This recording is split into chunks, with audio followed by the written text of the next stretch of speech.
Alright guys, a lot of you are wondering why I'm building a FD Spec chassis when I'm not a pro FD driver.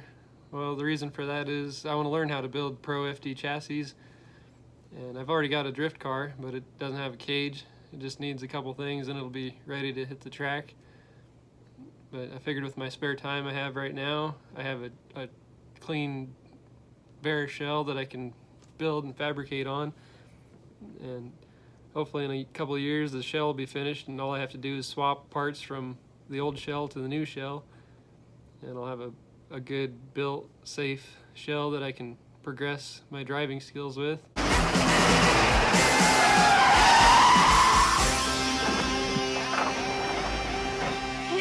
Like a glove.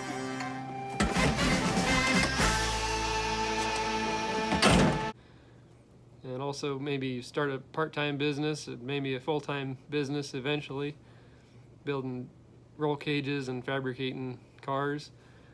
But that's kind of the whole reason behind building the shell, is to learn how to build it so that way I can run a business. The spare chassis that I have right now, I really don't have any money invested into, just maybe $20 in Harbor Freight cutoff wheels and Sawzall blades.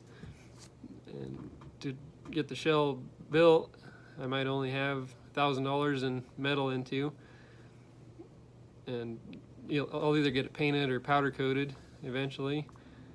I guess I can tell you guys why you cut the front and the whole back of the car off. I guess to cut the back of the car off makes it so you can come in and do wall taps, and it doesn't cost you a lot to replace all the body panels. Because if you have just a stock car and you come in and you tap a wall and total your rear quarter panel, it's going to cost you a lot of money. Get it all straightened out, replace the quarter panel or Bondo and paint.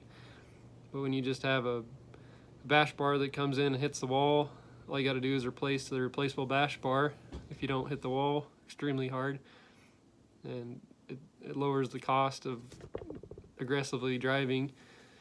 And the whole reason for cutting the front of the car off is to make it easier to access the engine and work on it, and also make it quicker to replace the front end if you do come in contact with another car. And also weight reduction. I'm still not sure whether I want to relocate the radiator to the back. It's still pretty tight, but being I have a non-turbo engine, I don't really have an intercooler, so all I have to do is just tip my front radiator forward at an angle, so I have a little bit more clearance for my pulleys and cooling fans and everything. So I'm still undecided whether I want to do a rear mount radiator.